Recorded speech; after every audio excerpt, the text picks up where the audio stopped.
Assalamualaikum warahmatullahi wabarakatuh. Selamat datang di channel kami Navarel Farm.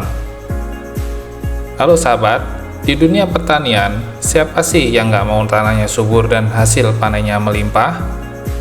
Nah, ada satu rahasia alami yang semakin populer di kalangan petani, yaitu mycorrhiza. Tapi, banyak yang masih bertanya-tanya nih, apakah mycorrhiza perlu diencerkan? Gimana cara aplikasinya kalau tanaman sudah berusia 1 bulan, atau cukup 1 kali saja, atau harus berkali-kali selama 1 musim tanam? Dan masih banyak lagi pertanyaan lainnya. Tenang, di video ini kita akan kupas tuntas semua tentang mycorrhiza, supaya sahabat makin paham bagaimana mikroorganisme hebat ini bisa meningkatkan pertumbuhan tanaman secara alami dan berkelanjutan. Yuk, tonton sampai habis.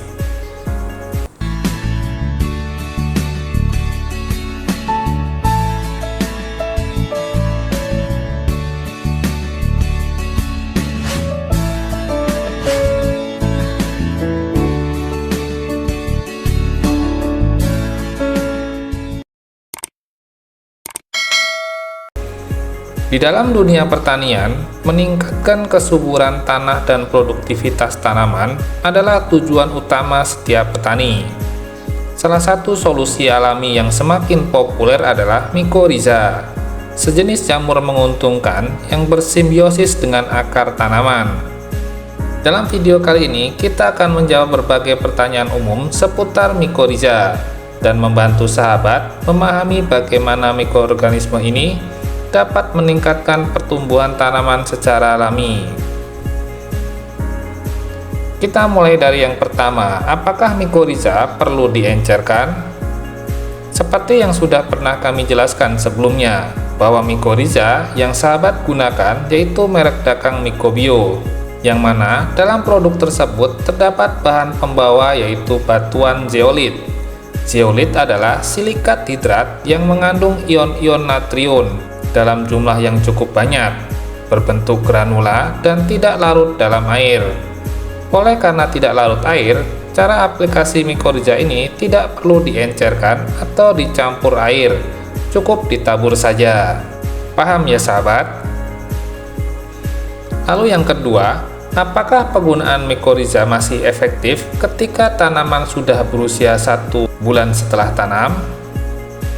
Aplikasi mycorrhiza paling dianjurkan memang bersamaan dengan kegiatan pindah tanam.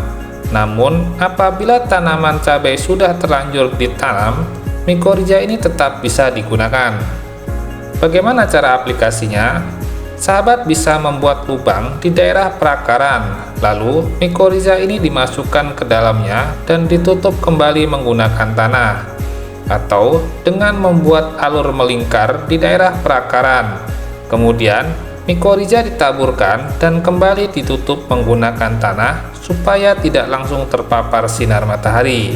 Apabila tanaman sahabat sudah panen berkali-kali, penggunaan mycorrhiza ini bisa diurungkan dan digunakan di musim tanam selanjutnya. Kenapa sebaiknya tidak digunakan? Karena mycorrhiza akan lebih cepat melakukan infeksi atau masuk ke dalam jaringan tanaman pada saat akar masih dalam kondisi lunak atau masih muda. Selain itu, mycorrhiza jenis endomycorrhiza ini hidupnya tergantung tanaman inang. Apabila tanaman inang dicabut, mycorrhiza pun akan ikut tercabut dan mati. Yang ketiga, apakah aplikasi mycorrhiza cukup dilakukan 1 kali saja dalam 1 musim tanam? Ya, betul sekali. Aplikasi mycorrhiza cukup dilakukan 1 kali sampai akhir tanaman dibongkar. Tidak perlu penambahan mycorrhiza lagi di tengah-tengah perawatan tanaman, sehingga untuk dosis yang ada di kemasan itu tidak paten. Semakin banyak semakin bagus, mengingat harga panen yang fluktuatif dengan penggunaan mycorrhiza ini bisa menghasilkan panen yang maksimal tapi modal yang dikeluarkan sedikit. Karena cukup 1 kali aplikasi, tapi manfaat yang diberikan banyak sekali. Yang selanjutnya, apa yang terjadi ketika mycorrhiza diaplikasikan bersamaan dengan asam humat? Kombinasi mycorrhiza dan asam umat terbukti berkolaborasi. meningkatkan pertumbuhan tanaman maupun memperbaiki kondisi tanah.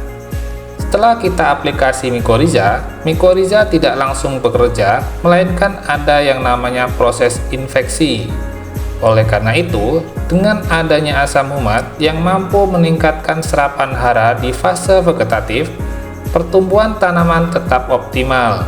Sehingga setelah nanti mikorizа bekerja, pertumbuhan tanaman akan semakin meningkat tajam. Cara aplikasi keduanya ini bisa dengan cara kedua produk dicampur, baru ditabur ya sahabat. Ingat, tidak perlu dicampur air. Yang kelima, apakah bisa aplikasi Trichoderma dengan kondisi sudah menggunakan mikorizа? Jawabannya tetap bisa ya sahabat. Tidak ada kompetisi antara kedua jamur baik tersebut. Mereka bisa hidup secara berdampingan tanpa saling menjatuhkan. Namun, sebaiknya sumber makanan yang diberikan lebih banyak, karena mikroba baik di dalam tanah dalam jumlah banyak. Yang keenam, apakah aman menggunakan fungisida ketika sudah aplikasi mikorizа? Mikorizа akan melakukan kolonisasi di dalam akar sekitar 1-2 minggu. Sedangkan kolonisasi sempurna butuh waktu 4 minggu. Ketika mikorizа sudah melakukan kolonisasi dan sahabat mengaplikasikan fungisida, khususnya fungisida kontak, mikorizа ini masih aman karena mikorizа sudah masuk ke dalam jaringan korteks akar. Lalu, apabila ingin menggunakan fungisida sistemik, apakah tetap aman juga? Fungisida sistemik tidak benar-benar 100% membunuh mikorizа. Walaupun ada jenis mikorizа yang gugur, hanya saja fungisida sistemik tersebut menghambat dan mengganggu pertumbuhan mikorizа. Namun, terdapat satu jenis bahan aktif yang harus dihindari penggunaannya, yaitu bahan aktif benomil. Cara aman apabila memang harus menggunakan fungisida itu, sebaiknya aplikasi dengan cara semprot saja. Aplikasi fungisida dengan cara kocor bisa dilakukan 2 minggu sampai 4 minggu setelah aplikasi mikorizа. Yang ketujuh, apakah mikorizа masih bermanfaat dengan baik ketika petani menggunakannya di bulan Agustus sampai September? Prediksi musim apabila sahabat menanam di bulan Agustus sampai September, yaitu tanaman akan tumbuh dan berbuah di musim penghujan. Penggunaan mikorizа tetap efektif walaupun salah satu manfaatnya meningkatkan serapan air. Tapi mikorizа juga mempunyai manfaat lain seperti meningkatkan penyerapan unsur hara terutama fosfor, nitrogen, dan unsur mikro. Meningkatkan toleransi tanaman terhadap cekaman lingkungan seperti di kondisi tanah masam. Meningkatkan resistensi tanaman terhadap cekaman patogen. Meningkatkan kesehatan tanaman dan produktivitas tanaman serta memperbaiki kesuburan dan biologi tanah. Sahabat juga tidak perlu khawatir, mikorizа di musim penghujan akan mengikat dan menyerap air dalam jumlah banyak, serta akan menyebabkan tanaman kelebihan air. Setiap tanaman memiliki kapasitas sendiri dalam menampung air, sehingga mikorizа pun tidak akan memberikan dalam jumlah lebih. Karena mikorizа dalam pertumbuhannya sangat bergantung kepada tanaman dan menganggap tanaman sebagai rumah.